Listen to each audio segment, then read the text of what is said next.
Hello दोस्तों।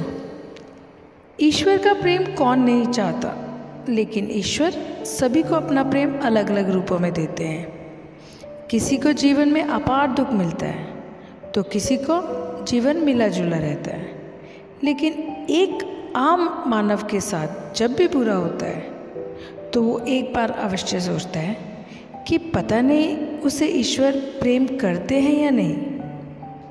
नमस्कार दोस्तों, आज मैं आपको बताऊंगी ऐसे 8 संकेत जिससे आप समझ पाएंगे कि आप ईश्वर से कितने निकट हैं और ईश्वर आपसे कितना प्रेम करते हैं।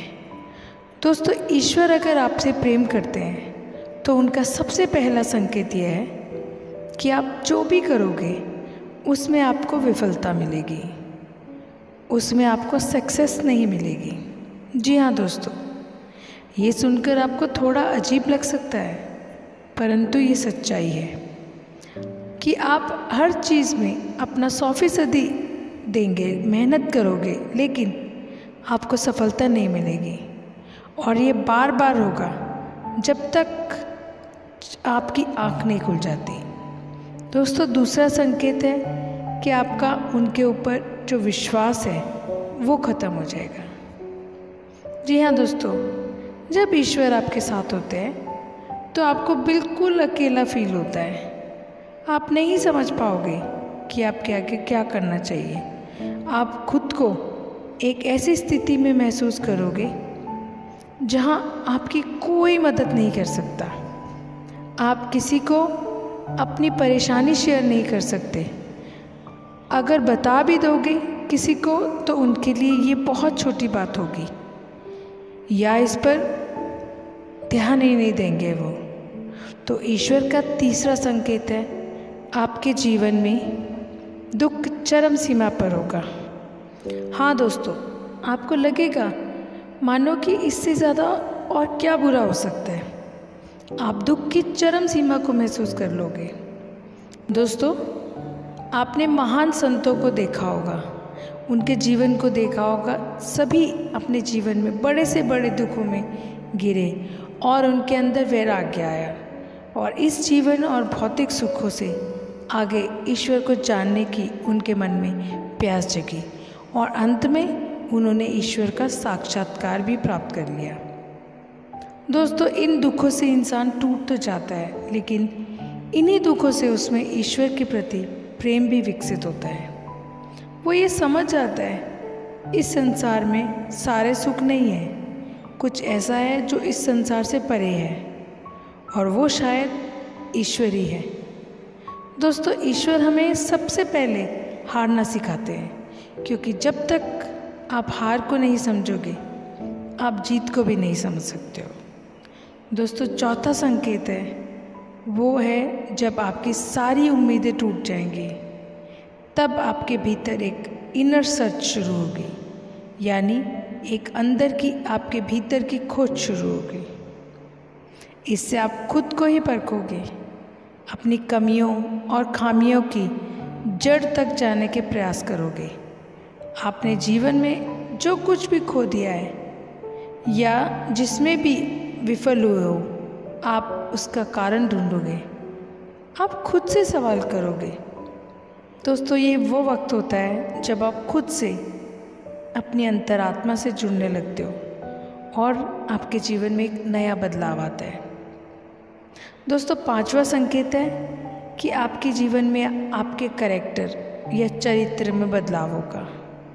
जब आप खुद से जुड़ने लगते हो, आप खुद को और अपनी खामियों को समझने भी लगते हो।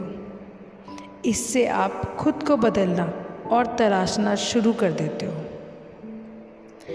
आप पहले से अधिक शांत, स्थिर चीज़ों को गहराई से देखने वाला बनने लगते हो।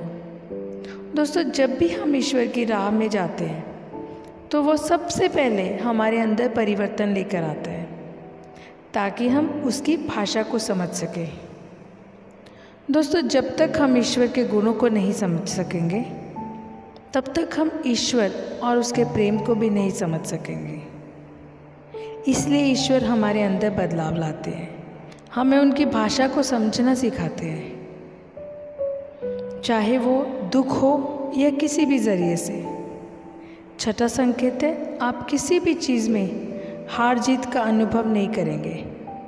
दोस्तों, ये वक्त होगा जब आप बदल चुके हैं, आपके अंदर बदलाव आ रहा है। अब आपका नज़रिया जीवन के प्रति बदल जाएगा, जिससे बाहर घट रही घटनाओं का असर भी आपके ऊपर बहुत कम होगा।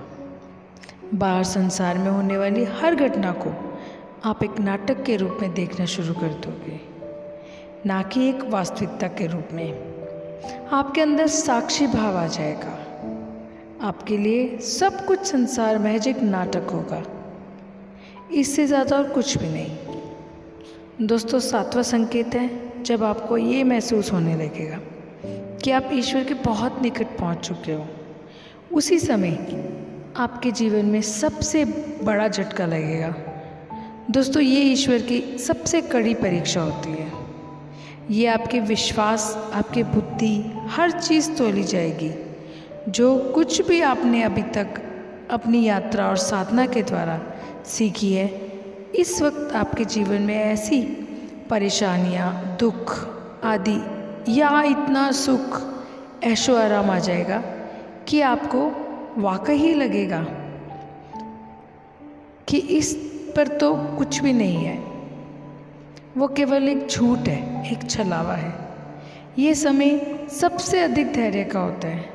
अगर आप इस समय अपने पद से विचलित नहीं हुए तो आठवें संकेत के रूप में ईश्वर या तो खुद आपके समक्ष प्रस्तुत हो जाते हैं, फिर चाहे वो किसी भी रूप में हो। दोस्तों, वो आठवां संकेत ऐसा होता है जिसे शब्दों में व्यक्त नहीं किया जा सकता। इस स्थिति में पहुंचने पर आपके मन में लेश मात्र भी संशय नहीं रह जाएगा कि ईश्वर आपके साथ नहीं है। आपको हर पल ईश्वर का और उनका आपके साथ होना एहसास होगा। आप इस अनुभूति को पाकर मदमस्त रहेंगे और आपको ऐसी शांति, आनंद अनुभूति होगी जिससे बातों के द्वारा तो नहीं कहा जा सकता है। दोस्तों, ये बातें आपको कैसी लगी, हमें कमेंट करके ज़रूर बताएं। वीडियो को लाइक करें, शेयर करें और चैनल पर नए हैं तो सब्सक्राइब करके बेल आइकन अवश्य प्रेस करें। बहुत बहुत शुक्रिया आपका पूरी वीडियो देखने के लिए। और मैं हमेशा कहती हूँ, अपने माता पिता को प्यार, सम्मान और समय ज़रूर दिया करें। जय श्री राम।